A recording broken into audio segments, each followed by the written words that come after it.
नमस्कार विद्यार्थी मित्रांनो, आपलं पुन्हा एकदा स्वागत आहे एका नवीन व्हिडिओमध्ये। बघा, मागचे जे काही व्हिडिओ आहे त्या व्हिडिओजमध्ये आपण जे ॲनालिसिस केलेलं आहे टीईटी मध्ये इतिहासावरती जे प्रश्न आलेले आहेत त्यावरती असाच एक आजच्या व्हिडिओमध्ये आपण ॲनालिसिस बघणार आहोत। तुम्हाला प्रश्न विचारलेला होता बघा, पुन्हा एकदा किल्ल्यांवरती ॲनालिसिस मध्ये तुम्हाला सांगितलेलं आहे की किल्ला हा जो घटक आहे याच्यावरती प्रश्न विचारलेले आहेत।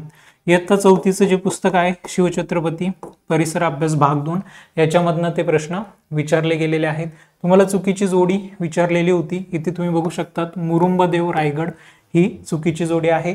आता इथे तुम्ही बघू शकतात रायरीचा जो किल्ला होता त्याचं नाव बदलून रायगड ठेवण्यात आलेलं होतं आणि भोरप्या डोंगरावर एक नवीन किल्ला बांधला आणि त्याचं नाव प्रतापगड ठेवलं। म्हणजे शिवाजी महाराजांनी अनेक किल्ल्यांचे नामांतर केलेले होते, नाव बदललेले होते, तर त्याच्यावरती तुम्हाला तो प्रश्न विचारला जातो। पुढचा प्रश्न बघूया। आता तुम्हाला विद्येचं माहेरघर असं कुठल्या शहराला म्हटलं गेलंय हे विचारलेलं होतं, तर याचं योग्य उत्तर आहे पुणे।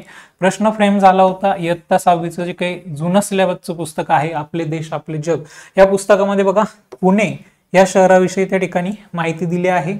पुणे हे महाराष्ट्रातील महत्त्वाचं ऐतिहासिक तसेच शैक्षणिक आणि सांस्कृतिक केंद्र आहे, आलं लक्षात। त्याच्यानंतर बघा पुढे जिंजीचा किल्ला टिंबटिंब सध्याच्या टिंबटिंब राज्यात आहे। बघा पुन्हा एकदा किल्ल्यावरती प्रश्न विचारला गेलेला आहे, याचं उत्तर तुम्हाला इयत्ता 7वीच्या इतिहास आणि नागरिकशास्त्र या पुस्तकामध्ये पान नंबर 28 वरती मिळतं। या ठिकाणी बघू शकता तमिळनाडू मधील जिंजी, म्हणून आपल्या प्रश्नाचं उत्तर होणार तमिळनाडू। बघा पुढच्या प्रश्नामध्ये तुम्हाला विचारलं होतं की भारतीय संविधानाच्या सरनाम्यातील डॅश डॅश शब्दाचा अर्थ म्हणजे राज्यप्रमुख हा निवडून आलेला असतो व त्याला ते पद वंश परंपरागत मिळत नाही, त्याचं योग्य उत्तर आहे गणराज्य। पुन्हा एकदा हा प्रश्न इयत्ता 7वीच्या इतिहास आणि नागरिकशास्त्र या पुस्तकामधून फ्रेम झाला होता, त्याचं पान नंबर 69 तुम्ही जर बघितलं तर या ठिकाणी तुम्हाला गणराज्य हा टॉपिक हा पॉइंट दिसेल आणि ते बघा कोणतेही पद हे वंश परंपरेनं येत नाही।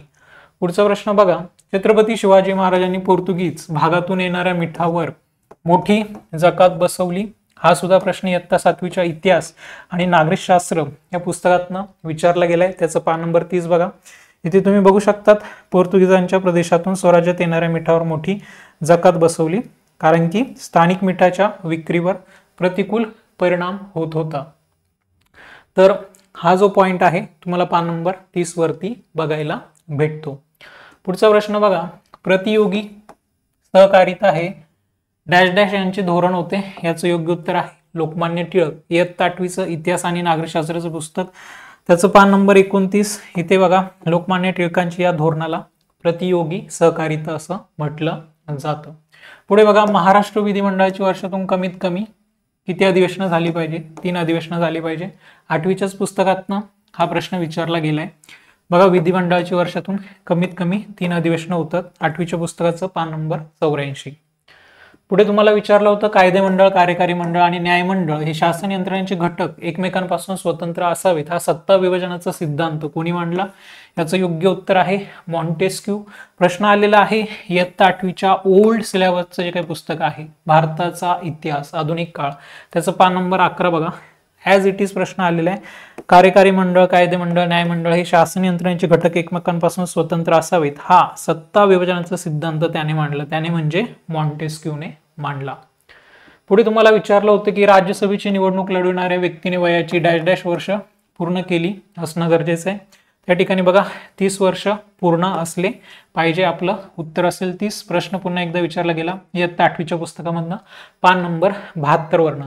आता हे जे काही मी सगळे प्रश्न घेतले आहे ते एकाच प्रश्नपत्रिकेमधनं घेतले आहे आणि एकाच प्रश्नपत्रिकेत तुम्ही बघू शकतात इयत्ता 7वी आणि 8वीच्या पुस्तकामधनं प्रश्न विचारले गेलेले आहे। इयत्ता 8वीचं न्यू आणि ओल्ड सिलेबसचं बुक त्याच्यामधनं प्रश्न फ्रेम झालेले आहेत। त्याच्यानंतर तुम्हाला विचारलंय बघा 24 ऑक्टोबर हा डॅश डॅश म्हणून साजरा करण्यात येतो, याचं योग्य उत्तर आहे संयुक्त राष्ट्र दिन। प्रश्न फ्रेम झाला होता इयत्ता 9वीच्या इतिहास आणि राज्यशास्त्र या पुस्तकातनं पान नंबर त्याचं 77 बघा। तुम्ही इथे बघू शकता 24 ऑक्टोबर संयुक्त राष्ट्रे या संघटनेची स्थापना झाली 24 ऑक्टोबरला, म्हणून आपण काय करतो 24 ऑक्टोबर हा दिवस संयुक्त राष्ट्र दिन म्हणून साजरा करतो। पुढे तुम्हाला विचारलं होतं मुक्ती सदन कृपा सदन सदानंद सदन या संस्था कोणी सुरू केल्या, याचं योग्य उत्तर आहे पंडिता रमाबाई। बघा पंडिता रमाबाई यांच्यावरती पान नंबर 38 आपलं 11वीचं जे काही पुस्तक आहे जुनं पुस्तक ओल्ड सिलेबसचं त्याच्या पान नंबर 38 वरती पंडिता रमाबाई यांच्याविषयी तुम्हाला माहिती बघायला भेटेल. आणि हा जो काही पॅरेग्राफ आहे तो जर रीड केला तर तुम्हाला याचा आन्सर भेटून जाईल. ओके, त्याच्यानंतर पुढचा प्रश्न बघूया. मराठी व्याकरणाचे पाणिनी असे कोणाला म्हटलं जातं? हा प्रश्न परत एकदा 11वी इतिहासाचं ओल्ड सिलेबसचं पुस्तक जुनं पुस्तक याच्या पान नंबर 32 वरनं विचारण्यात आलेला आहे. दादोबा पांडुरंग तडखरकर यांना काय म्हटलं जायचं? तर मराठी व्याकरणाचे पाणिनी. बघा, दादोबा पांडुरंग तडखरकर. पुन्हा एकदा अजून एक प्रश्न त्याच प्रश्नपत्रिकेमध्ये 11वी इतिहासाच्या जुन्या पुस्तकातून आलेला आहे. प्रश्न होता गोपाळबाबा वलंगकर यांनी टिंबटिंब या पुस्तकातून अस्पृश्यतेचे खंडन केले. योग्य उत्तर आहे विटाळ विध्वंसन. बघा, गोपाळबाबा वलंगकर हे बघा विटाळ विध्वंस हा त्यांचा ग्रंथ प्रसिद्ध होता, त्यांनी हा ग्रंथ प्रसिद्ध केला.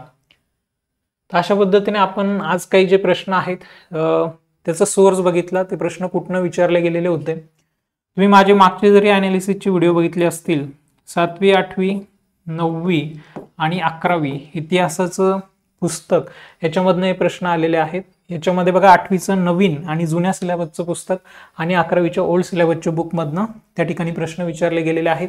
त्याचप्रमाणे 7वीचं नवीन आणि जुनं सिलेबसचं पुस्तक हे दोन्ही पुस्तकं त्या ठिकाणी महत्त्वाचे आहेत. धन्यवाद मित्रांनो, लवकरच भेटूया पुन्हा एकदा अशा एका नवीन व्हिडिओ सोबत.